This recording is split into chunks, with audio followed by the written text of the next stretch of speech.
Hey, I'm going to go ahead and jump in today as people pop in. Feel free to put any questions and be sure to like the video as you come in, say hello.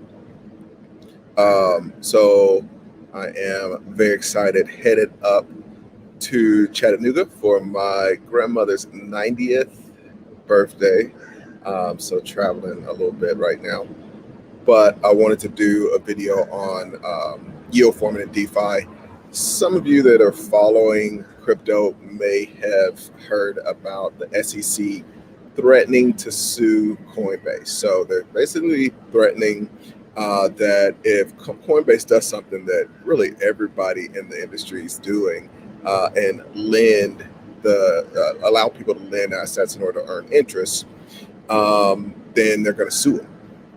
So what this means is that, Coinbase obviously right now, you can buy your crypto assets, you can have them in an account, and all you can do is trade. But obviously, just like a bank account, if you could earn interest on that, then that means you might buy more. That means you might leave it there longer. All these other things, and there's a huge demand to be able to borrow crypto in order to execute different trades and those kinds of things. And so it's something that, in my funds, like not even within the fund, but it's something that we do with the businesses within the funds. So it's something that we're doing in my public company, so this is really interesting.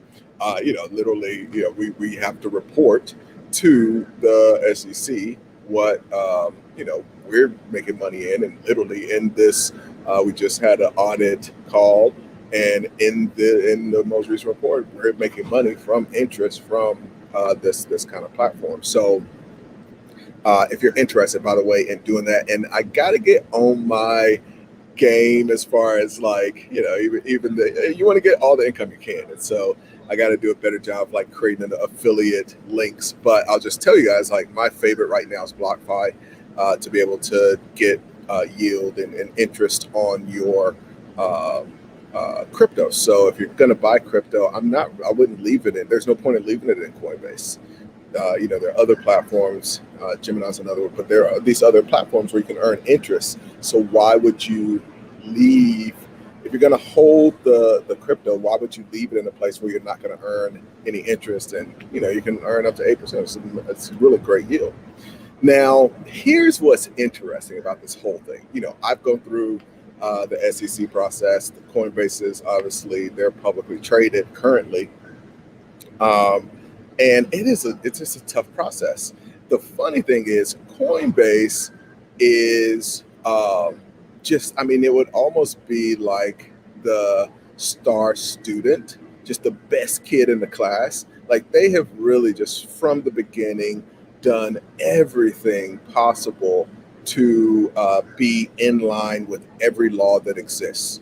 And, even in this case, like, they weren't required to, it could have come back to bite them, but before they released their interest bearing, but it's what they call it, lend, but basically their lending product, which I would not have called it lend. I think that the people want to earn interest. Like, they don't really want to think about the connection, this is funny to like when you go to a bank account, they just advertise you're going to get 8%. They don't advertise like, we're going to loan out your money to make that. Like, that's not the consumer facing interest, but I digress. So they report to the SEC, hey, we're going to do this. And the SEC, takes that warning, takes them through a whole lot of headaches. It's just, kind of the bureaucracy of all that.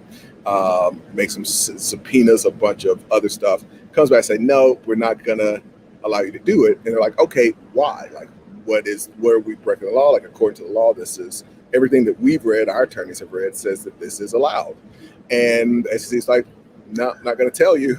But if you do it, it's like somebody pulling you over in your car and saying, hey, I'm going to give you a ticket. And they're like, okay, what was I doing wrong? Like, for what? It's like, I'm not going to tell you, but just know I'm going to give you a ticket.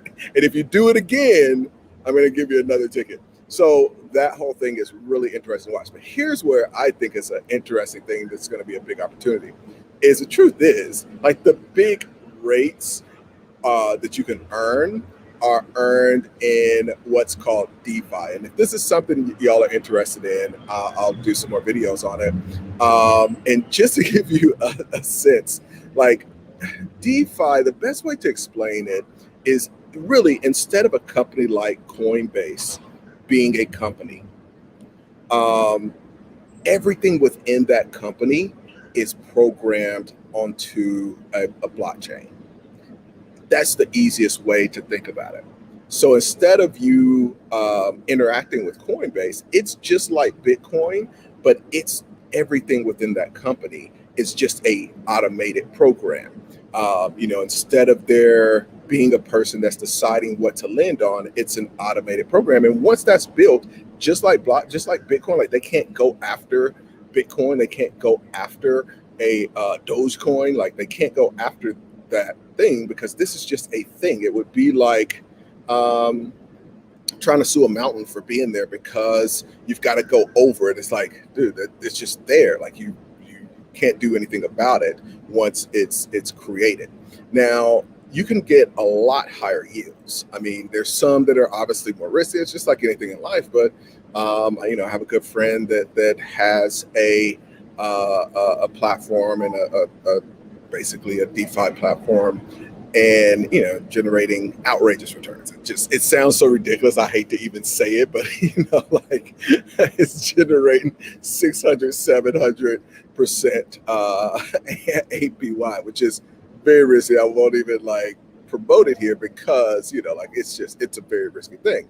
But if you're interested in that world, I think regardless of if you're interested or not, you need to start learning about that world, because what's going to happen is if the SEC goes after these things, what now right now the downside to those is it's a lot of work, it's not user friendly, you got to really get what you're doing, and it's not like going to Coinbase and just entering your information and you're there. So that is the benefit to Coinbase. The big benefit to Coinbase for the Treasury and collecting their taxes, for the SEC, is that at least they have somebody that's accountable. Like if they were smart, they would promote Coinbase to be the and all of these BlockFi and all these, and just say, hey, if you're gonna do any of this, earn this low return, because what they're able to do isn't as aggressive as what can be done in DeFi. And so like go here and just promote that, and they should be pushing it. But what's going to happen now is those assets are going to eventually move to DeFi, and more money will be invested to make DeFi more user friendly, because everybody's going to see, okay, well, we just can't do it. Like basically Coinbase is the ambassador right now between the old world and the new world. And the truth is, the new world has a combination of $2 trillion in assets. So it's not something that's going to go away. And it's basically when you look at something, the importance when you hear CNBC and a lot of people that talk about online, it's like, okay, it was at $500 billion. Then the total assets in crypto went to $1 trillion. Now total assets are $2 trillion. The importance there is that it becomes worth investing hundreds of billions to service a space that's worth multiple trillions and quickly growing. And so that's why it's like, it's not as important like what's the market cap of Bitcoin, what's the market cap of Ethereum. It's how big is this space? Because the bigger this whole space gets, number one, the tougher it is to get rid of. Number two, if you did get rid of it at this point, it would massively hurt the U.S. economy. But number three, this becomes something where it is worth investing to do. Okay, and it's just too easy. Like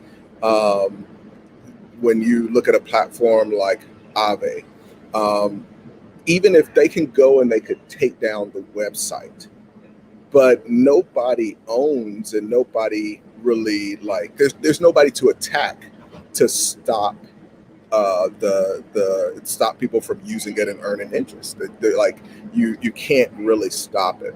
So that's going to be interesting. I wanted to talk a little bit just because that Coinbase news happened this week, but if I do believe that for funds, but but also just for businesses, and then lastly individually, it's a huge opportunity to be able to generate this passive income. And there are a lot of safe places that you can generate 20%. Now, one of the other quick questions before I bounce out of here and hit the final leg of my trip to Chat Town, is okay, how are they earning this and why is it making so much? What's happening is somebody on one end of a trade wants to an institution sometimes wants to do a trade, and in that trade they need access to a coin. Let's say they want to kind of pair two coins or trade against one coin.